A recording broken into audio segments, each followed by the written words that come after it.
I have Julie Castro Abrams today with me. I'm just very honored to have her.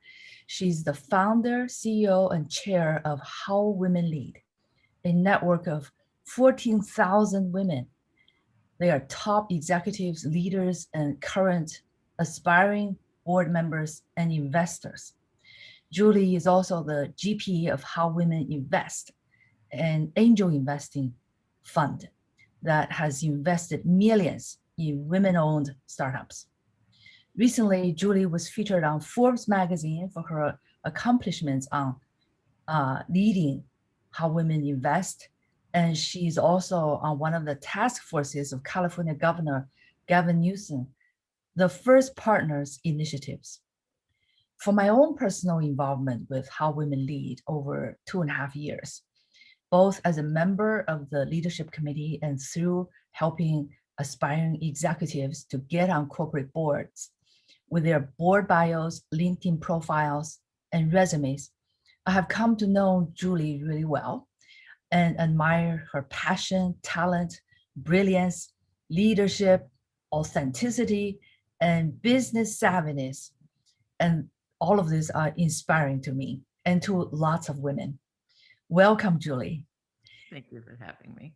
My first question for you is, what is the single most powerful obstacle preventing minority women from rising to board positions?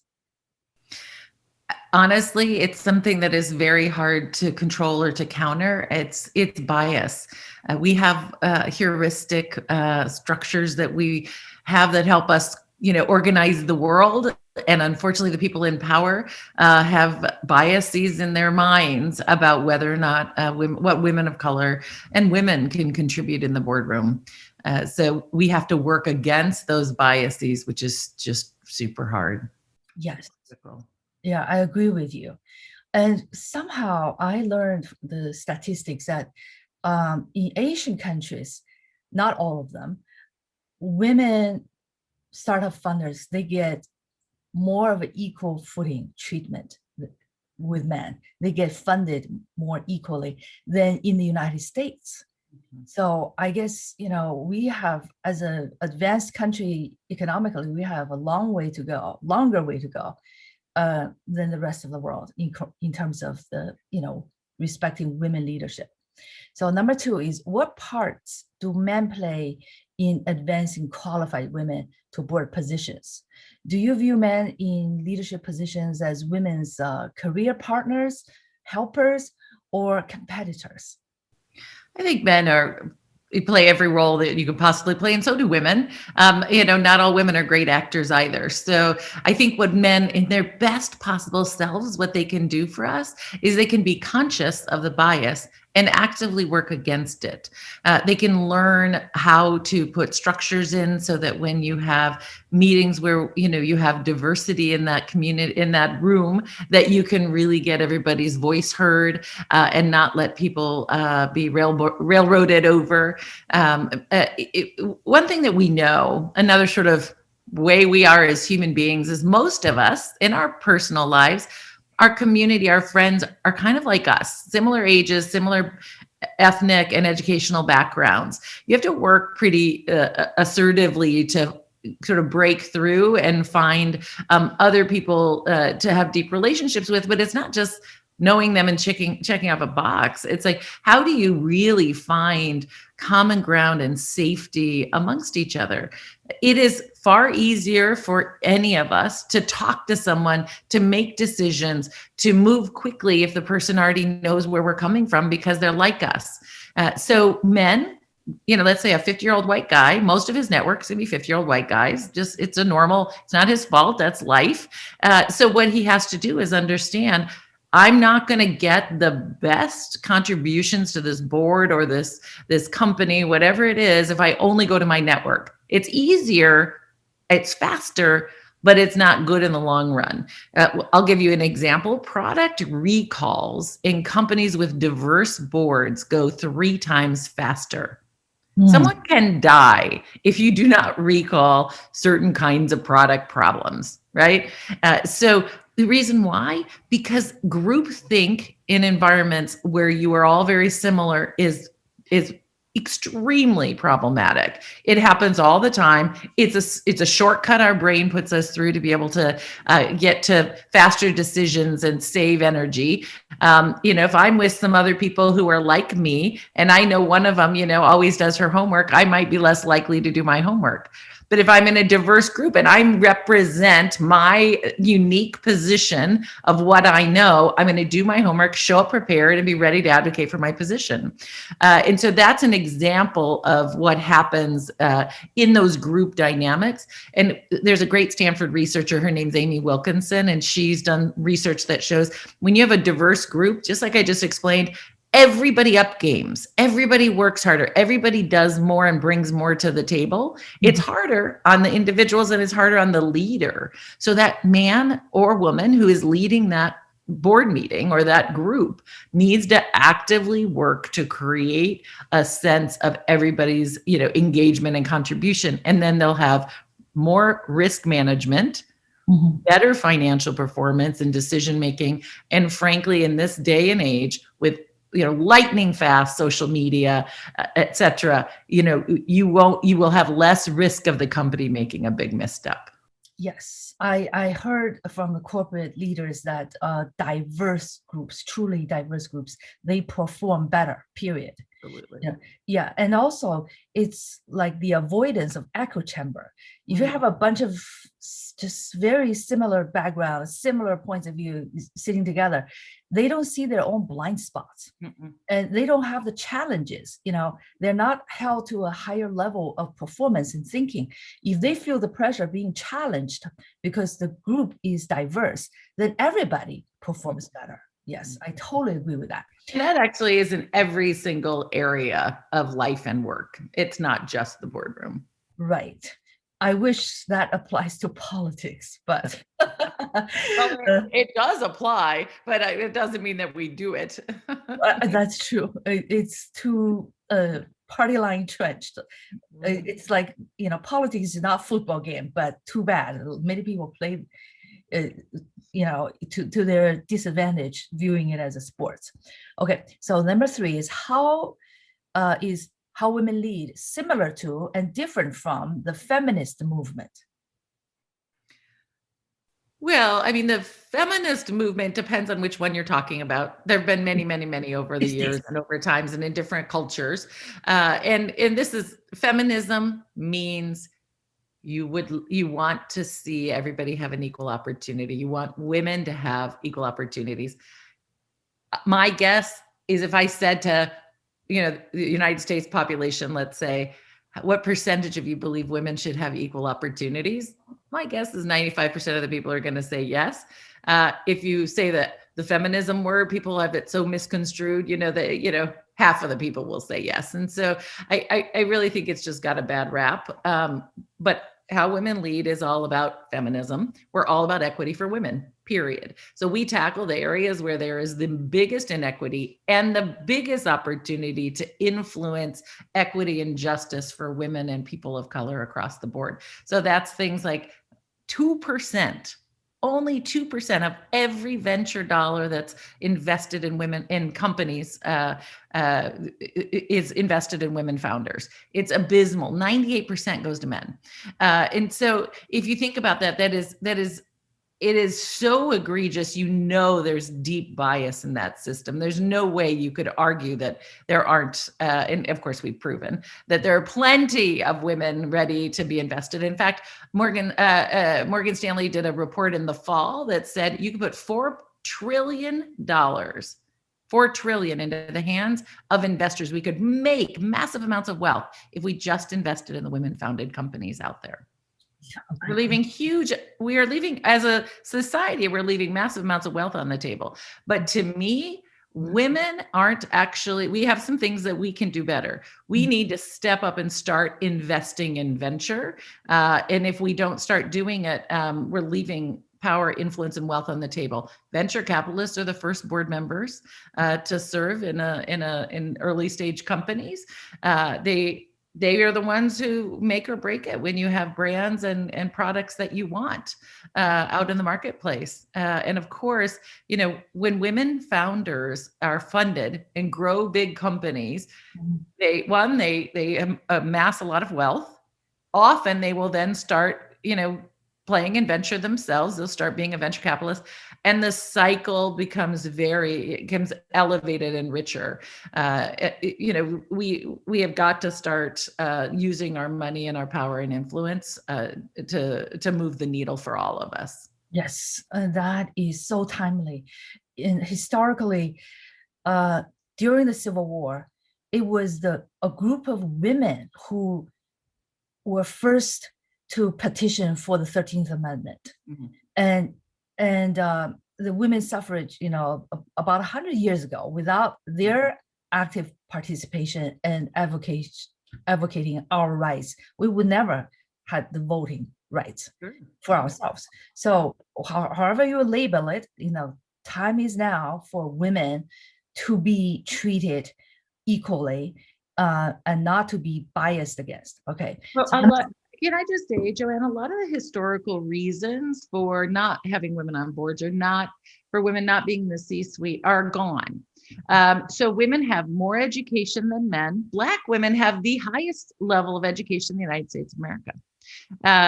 We have more women have literally achieved equal footing in terms of wealth in the United States. Now, a lot of that was generational transfer or wealth that was inherited by somebody else, or you got it through your spouse. So the women aren't necessarily always making the money themselves, but we have it.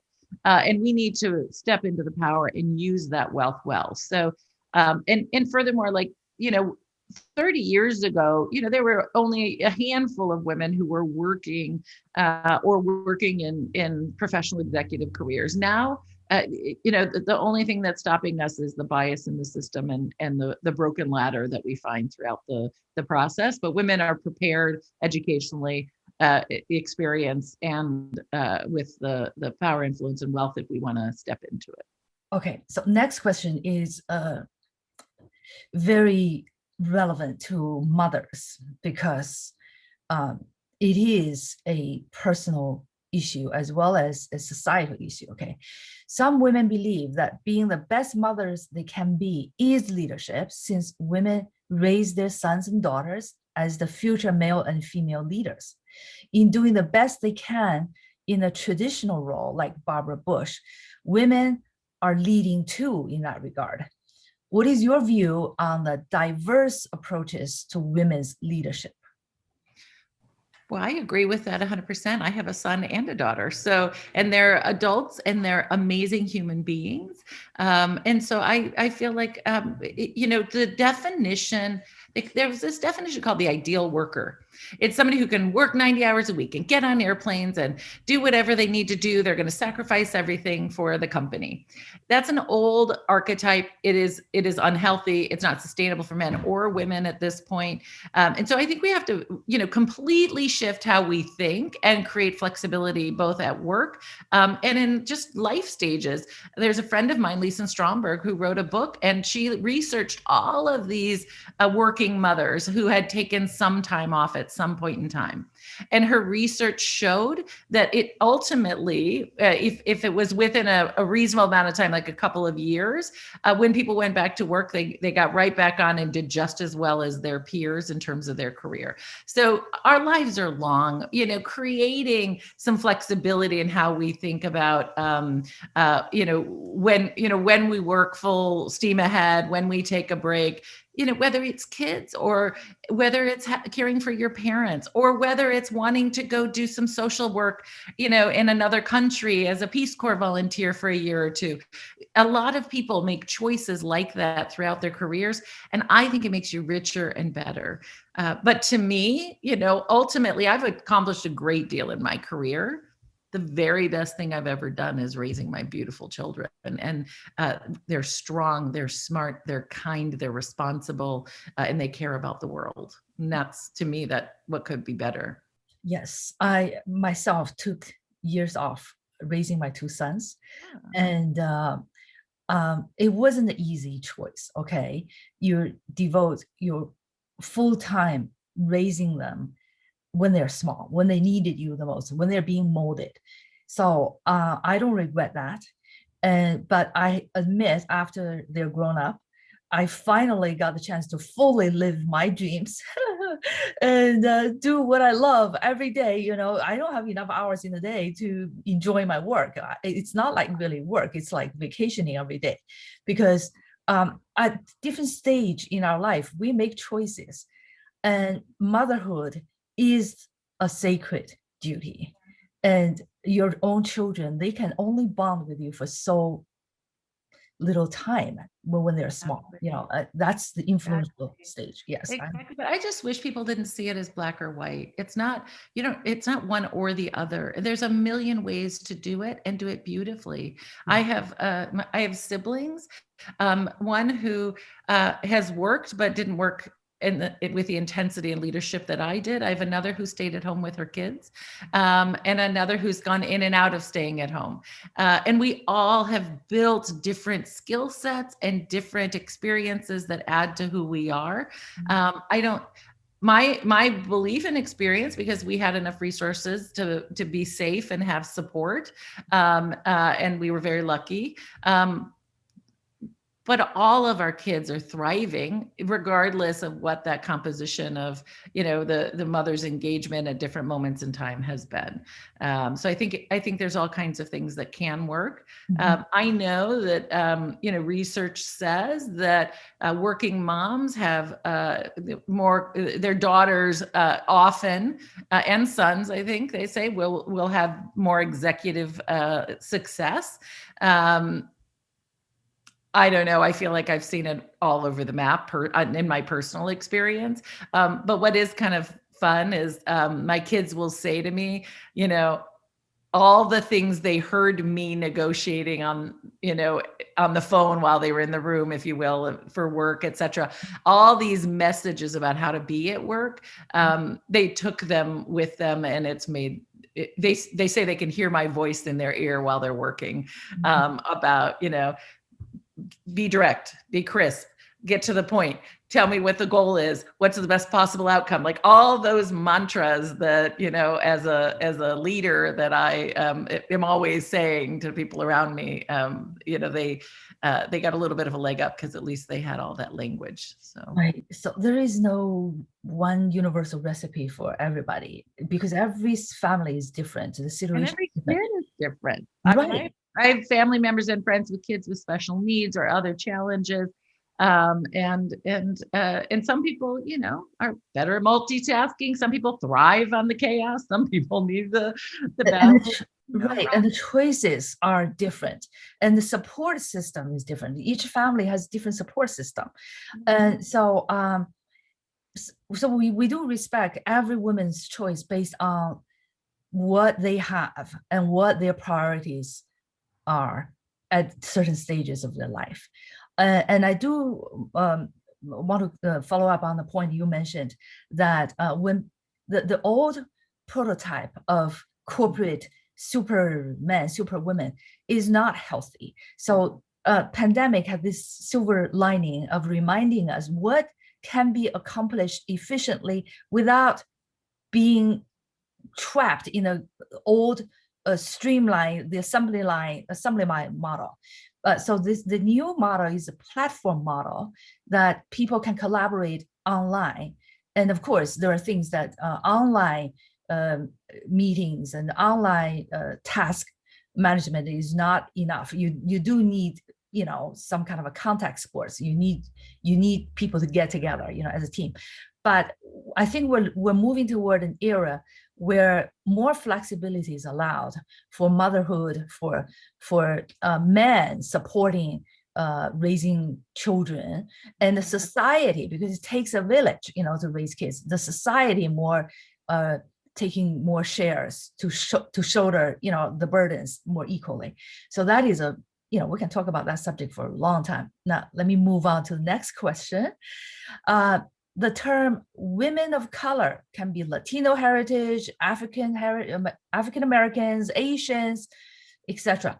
So for limited board seats, how do you handle the quote unquote competitions among different groups of women minorities? Well, the competition suggests that it's a pie and there's so many opportunities, and I don't see it as a competition. And to me, it's just a conscious choice to say we need different perspectives.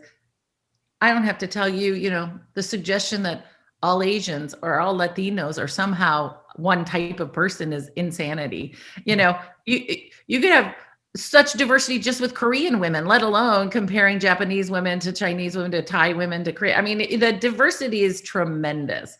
I think it is necessary to get people to change and evolve, to give them carrots and sticks, to say it is absolutely required to get women and diversity on your board. But the suggestion that it's sort of like, okay, I met my one quota of one woman of color, she's going to represent every single type of woman in the United States, it's insanity. So I would love to see boards filled with women of every different background. And if you have 5 Korean women, it doesn't mean they all have the same perspective either. Depending on their age, their educational background, their areas of expertise, where they're from, what their culture is, but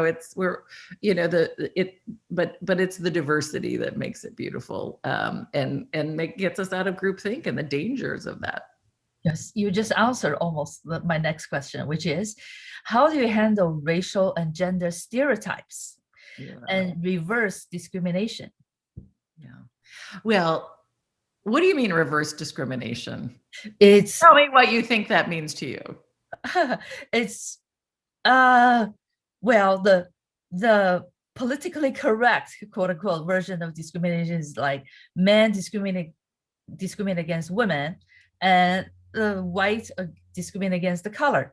So what if it's the reverse? Is the color discriminate against the white, and women discriminate against men? Listen, when you're the dominant group, when you get 98% of all venture funding, when you have 83% of all public company board seats, when you have 60% of all private company board seats, the suggestion you're being discriminated against, that somehow you get that next slot, as opposed to, a mandate that says you need to have diversity so it's safer. I just think that's baloney. And, we have this venture fund, right? And constantly men are applying for funding. And I say to them, we're trying to address the fact that only 2% of venture dollars goes to women founded companies. And some of these guys get mad and argue with me.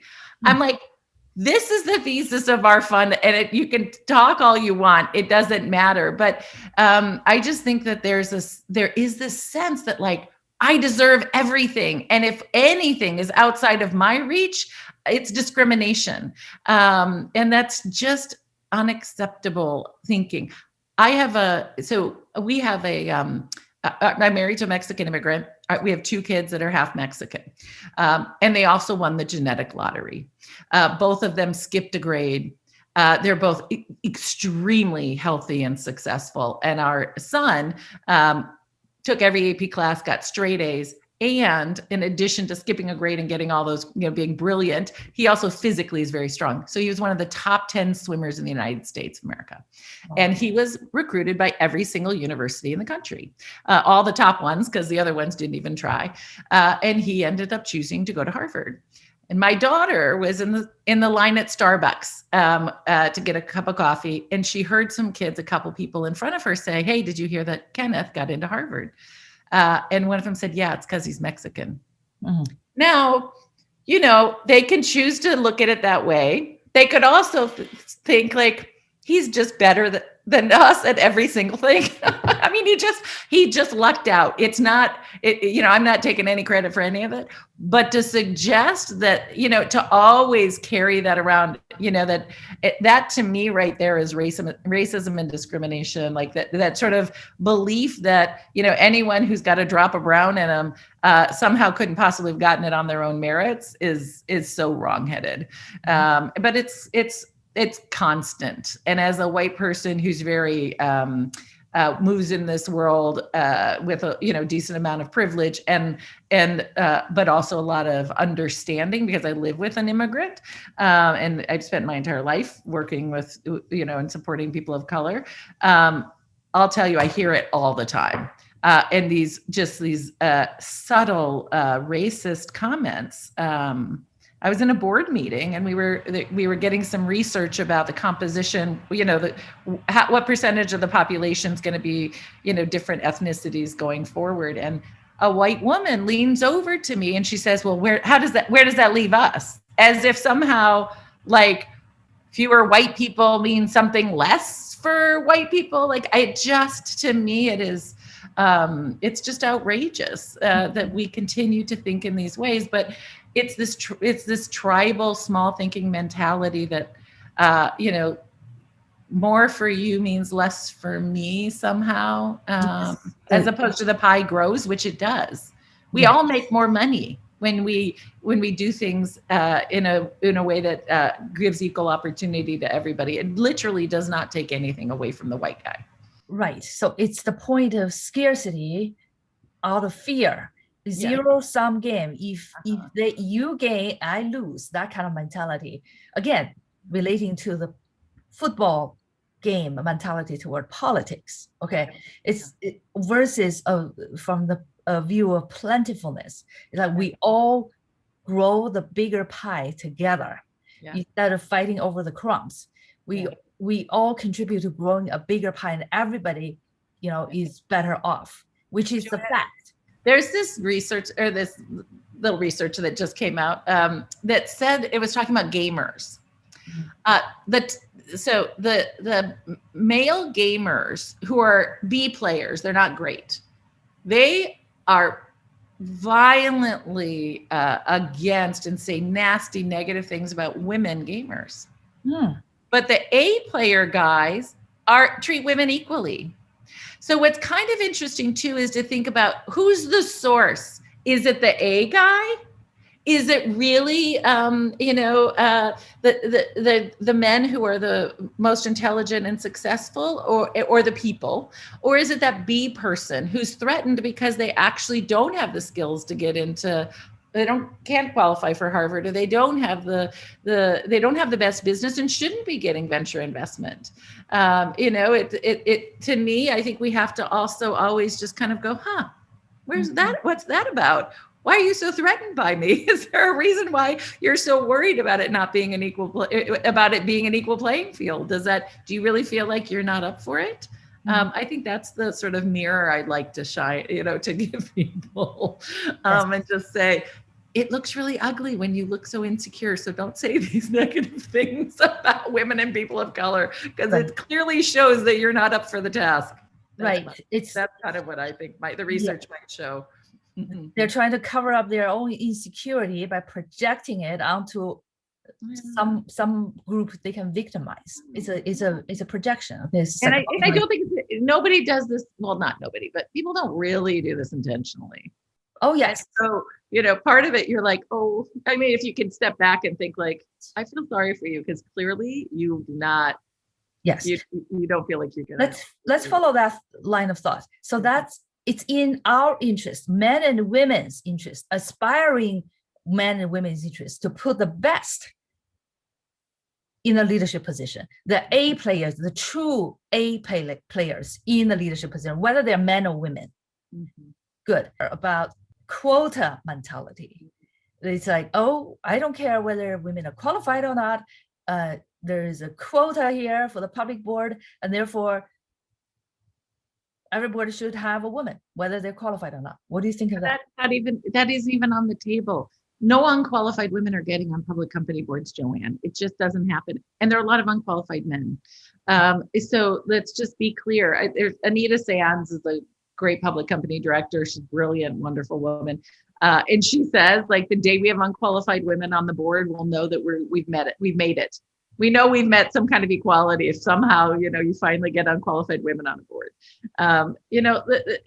If you look at women CEOs of big companies, they are so head and shoulders above the rest in terms of their qualification, skills, training, and just their own personal capacity. Because in order to ever even get there, you have to be the absolute best.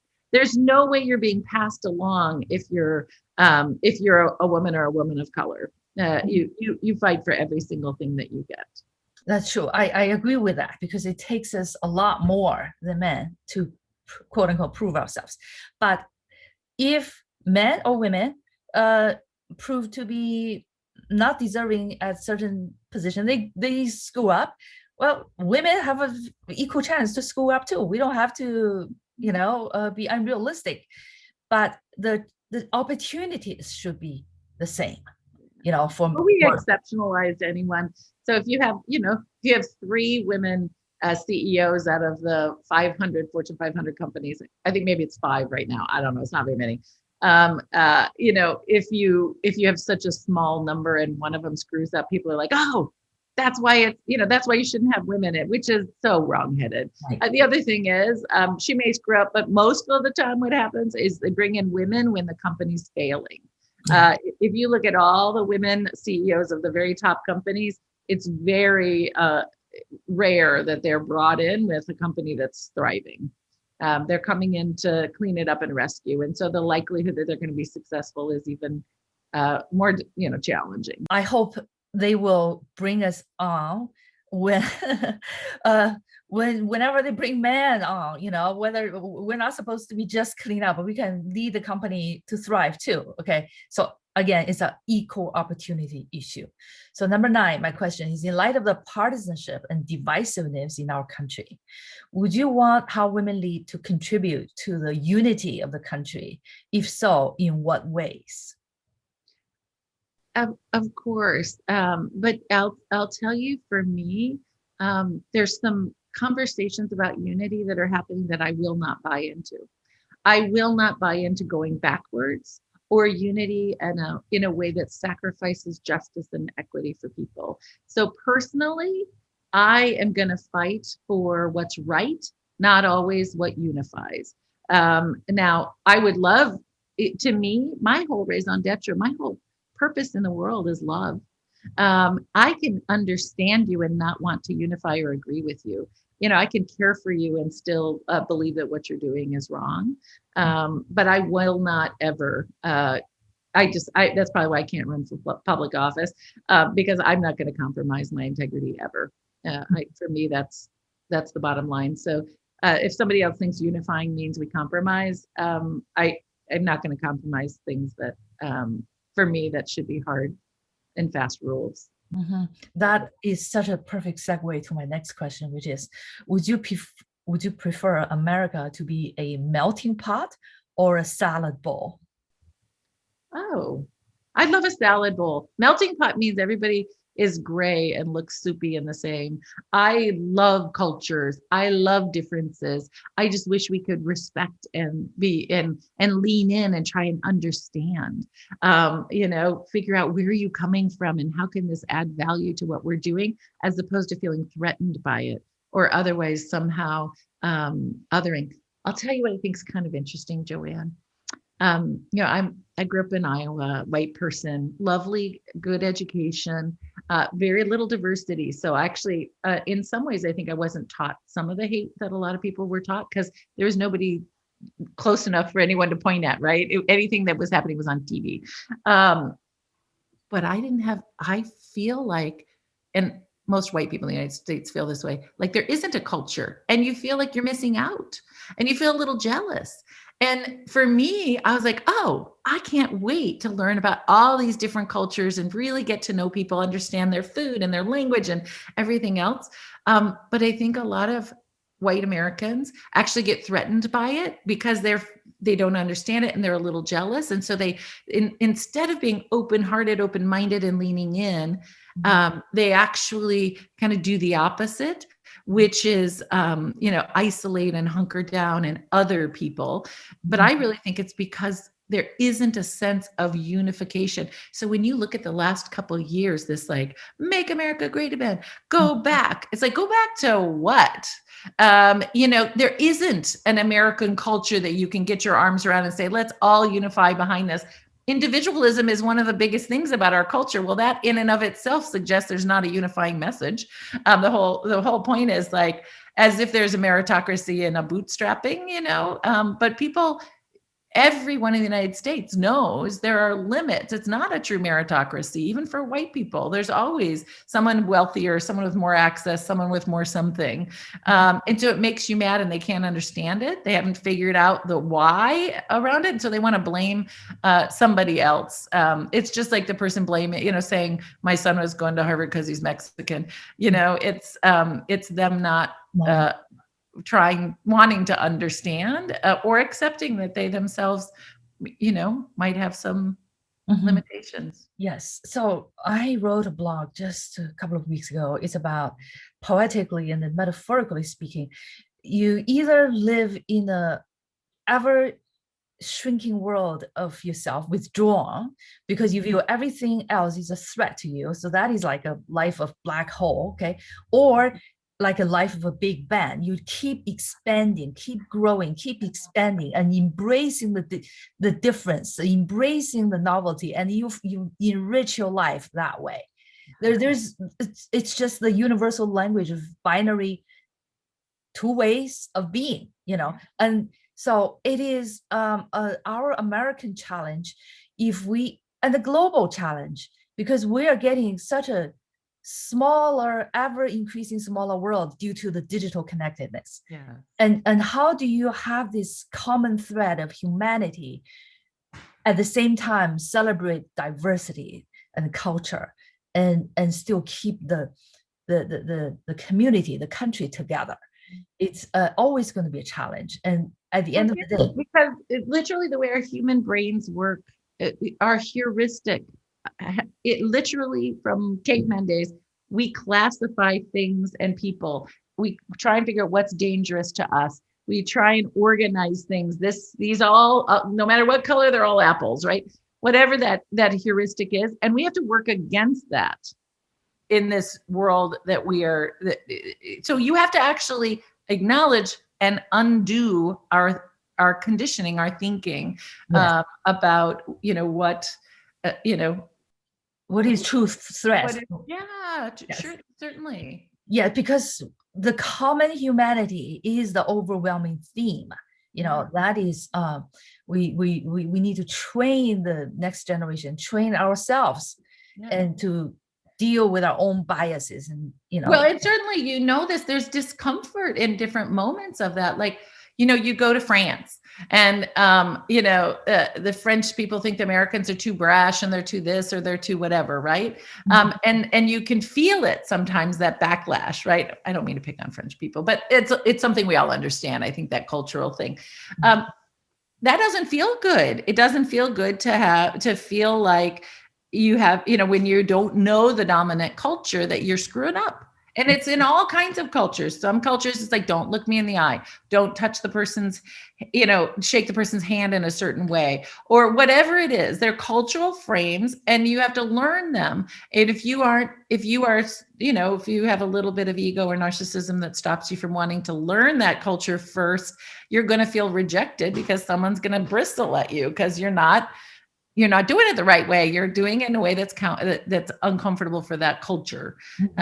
So, there are little landmines that you have to know and be ready for and want to learn and lean in. But I think we're so, we're so narcissistic and egocentric in the United States. We're so nationalist. We think somehow everybody should want to be like Americans. And, it's yes, the hubris. It's unfortunate. We're setting ourselves up for failure in this diversity world in terms of some of the cultural frames here. And the failure of COVID, the leading the world with a death toll, is a slap on our own face. We need to be more humble. We need to, stop thinking we're number one.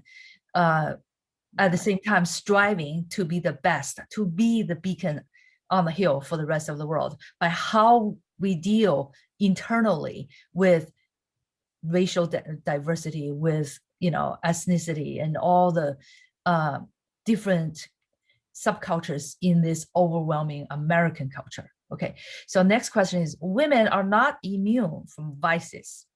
What are the typical women's vices?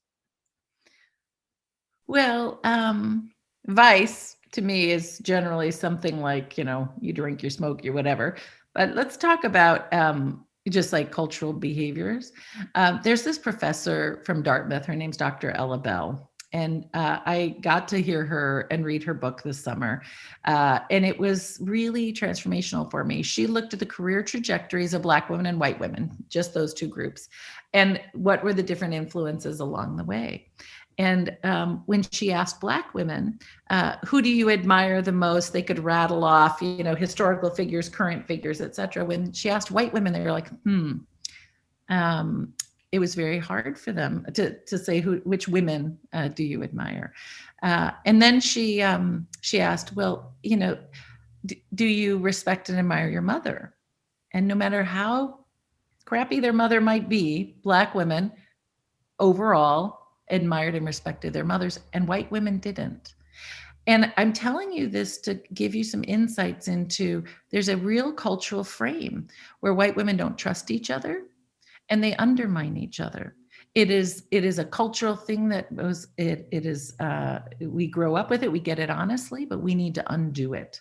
And so I think, I don't think you can say all women are monolithic, but there's this mean girl scarcity behavior that happens with women that hurts us all, and we have to change it.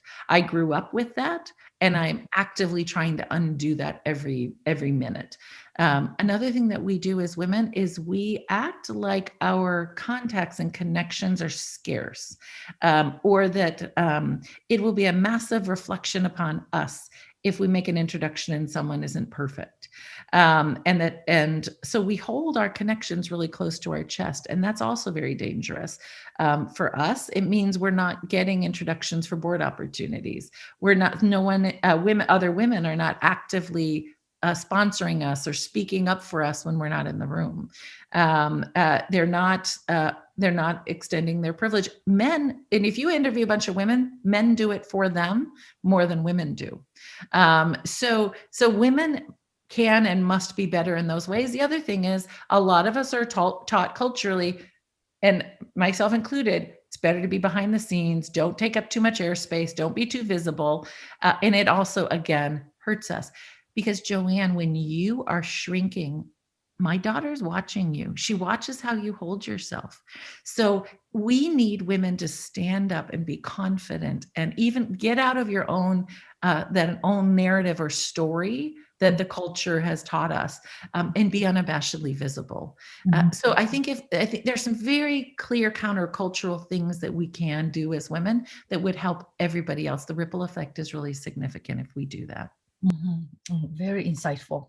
Number 12 question. I ask this to every person I interview for this podcast. Okay. What does your brand stand for? Julia's brand. You're the brand expert. I'd love to turn that around and ask you. What do you think my brand stands for? Look at my tagline, 10 plus brand, stand for something. Yeah. That's stand for something is what my brand stands for, and how I brand and coach people, coach CEOs to when I decode their DNA. It's like the whole process is to decode what is the reason why you're doing what you're doing. What's the journey, the meandering journey for some people leading up to what you're doing from childhood, okay? And who are your target audience, and what are the pain points that your solutions are the best fit for your target audience? How do you serve them? And understand your competitive landscape, comparing with people who are doing the same thing more or less of what you're doing. How do you differentiate your brand? So, well, I can tell you, for me, it's justice, it's equity, it's racial justice and equity as much as it is gender justice and equity. It is women coming together to create the things that society isn't offering them. For example, creating our own venture funds. women, creating a structure where women actively get other women on boards. To me, if we want more women leading in film, we should fund the women leading in film, and we should actively promote and go see those films. Like Tim, that's part of my thing. And I say, we have this generation of women who are, in their middlescence, that 45 to 65 range. There's for the first time ever, we have a very large number of women executives in that space who have some power, some wealth, and some influence, and they're a huge lever. And if we activate them and connect with their better instincts and their goals to have an impact and leave a legacy, and give them a path and do it in community, do it together and have fun, we can change these structures that have held all of us back, not just women. So achieving justice and equity for women passionately. That's your brand. That would be me. Yes. So impressive. Okay. Number 13. Finally, I want to share these two things with you. Okay. And hear your opinion. On International Women's Day, a woman posted this on LinkedIn and got many likes. It says, I am crossup female. I am a leader. So instead of I'm a female leader, I am a leader. Yeah, I love that. Okay.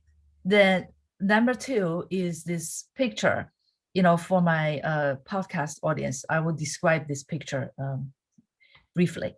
So side by side, one says equity on the right, and the other is equality on the left. So under equality, everybody of different age and different height, the 3-year-old and 8-year-old and the dad, the tallest, all have one wood box. Yeah, below them.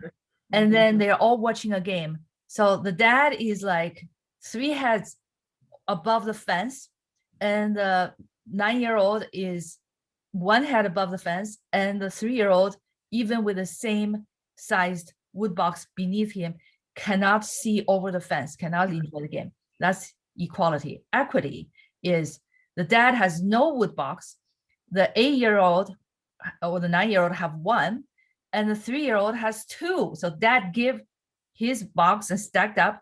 So now the 3-year-old can see over the fence and everybody can see the game. Yeah. So first question is, I am crossup female leader. What do you think of that? Well, I think it's liberating, because in the United States, actually saying a female leader in some ways is almost an oxymoron. It is not culturally something that we actually can identify. And I think that's what we're working against as women leaders. Stanford's Clayman Institute calls it the likability penalty. When you think about, women are always either you're too aggressive or you're too passive. You're too this or you're too that. It is almost impossible to walk on that tightrope constantly. And women leaders are challenged by other women and men. And I work with women CEOs to really sort of acknowledge it, and the cost to all of us of lack of productivity, people's sustainability, inability to grow things because we are not given an equal playing field. We don't have the right risers. It's unacceptable, and we all need to be paying attention. Mm-hmm. So as long as people view a female leader as a female leader, that bias is already built into the judgment of her. So no matter what she does, whether aggressive or non-aggressive, it will be judged against her. So the best way is just she is a leader, period.